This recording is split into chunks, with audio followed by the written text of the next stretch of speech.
حسین تو اسلام بچانے جا رہے تھے تو راستے سے جان بچا کے کیوں بھاگ رہے؟ حسین تو اسلام بچانے جا رہے تھے تو راستے سے جان بچا کے کیوں بھاگ رہے؟ ہرگز نہیں۔ یہ جو کہا جاتا ہے نا دین ہست و حسین ہے اور شاہ ہست و حسین، دین ہست و حسین،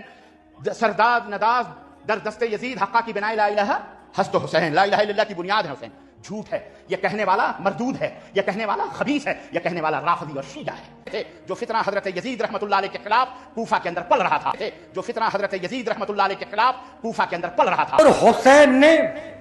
یزید نامی ٹیررسٹ کو، آتنکواد کو ایسا مٹایا حسین نام کے گھر گھر نظر آ جائیں گے، یزید نام کا کوئی نظر نہ آئے گا۔ مثال دوں،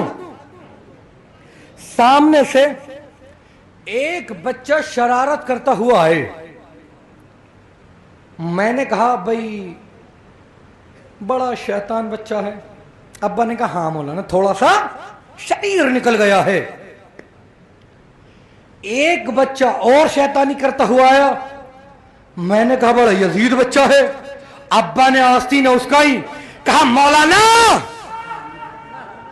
ہمارے بیٹے کو یزید نہ کہیے گا۔ یعنی آج بھی خون میں یہ میسج ہے کہ تھوڑی دیر کے لیے اللہ کا دشمن تو قبول کیا جائے گا، لیکن حسین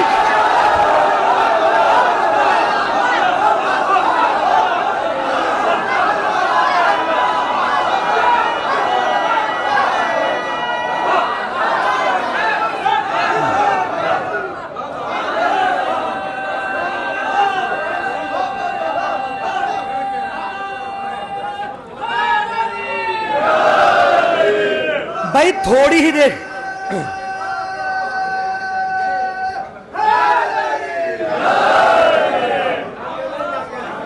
تھوڑی ہی دیر کے لیے صحیح اللہ کا دشمن تو برداشت کیا جائے گا، لیکن حسین کا دشمن برداشت نہیں کیا جائے گا ہے۔ اور آپ دیکھیں حسین کا انقلاب، لوگ کہتے ہیں حسین حکومت کے نعوذ باللہ لالچ میں نکلے تھے۔ یزید کے بیٹے معاویہ ثانی نے یزید کے تخت پر ٹھوکر مار کے بتایا، ارے جس تخت پر یزید کا بیٹا نہ بیٹھے، حسین اس تخت کے لیے اپنے نانا کا مدینہ چھوڑیں گے۔ حسین کا انقلاب دیکھیں، کتاب شیعہ اور جابر حکمران میں روایت نقل ہوئی ہے، یزید کا بیٹا معاویہ ثانی جب زبردستی اس کی مان اور مروان نے اسے تخت پر بٹھا دیا زبردستی، بٹھانے کے بعد جو جمعے کا دن آیا اور جامع امویہ یزید کے دربار میں جب وہ مسجد دمشق کے یعنی یزید کے دربار میں جو منبر تھا جب اس پہ کھڑا ہوا، اس نے کھڑے ہونے کے بعد کہا لوگو میرے لیے بہت مشکل ہے کہ میرا باپ یزید ہے، لوگو تم جانتے ہو جو میرے دادا نے کیا، ناحق اصحاب رسول کا خون بہایا، وہ اپنی عاقبت کو جا پہنچا اور اپنے اعمال کے ساتھ واصل جہنم ہو گیا۔ اور پھر کہا لوگو میرے باپ یزید نے جو کیا، خون خدا بہایا، اللہ کی آل کا قتل کیا، اور وہ بھی اپنی عاقبت کو جا پہنچا۔ پھر کہا لوگو میں اس تخت پہ نہیں بیٹھوں گا، اس لیے کہ یہ تخت خون حسین میں ڈوبا ہوا ہے۔ جملے سنیے گا۔ اور کہا توجہ کیجئے گا، اس کی ماں کھڑی تھی پردے کے پیچھے، اس طریقے سے پردہ لگا ہوتا ہے نا عرب میں جب نماز ہوتی ہے مرد،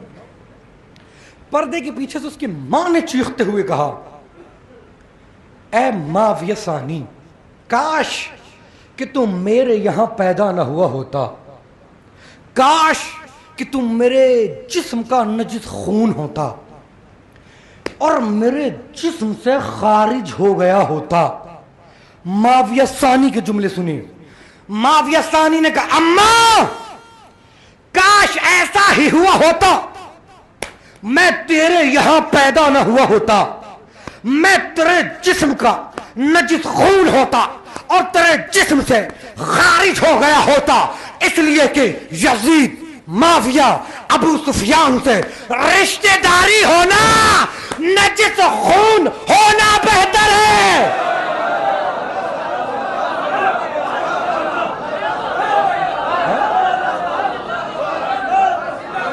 اماں کاش ایسا ہی ہوتا, میں تیرے جسم کا نجس خون ہوتا, بہت بڑے جملے یہ, اور تیرے جسم سے خارج ہو جاتا, اس لیے کہ یزید معاویہ ابو سفیان سے رشتہ داری ہونا میرے لیے فخر کی بات ہے کہ میں نجس خون ہوتا, کم سے کم دشمنان اہل بیت تو نہیں ہوتا ہے.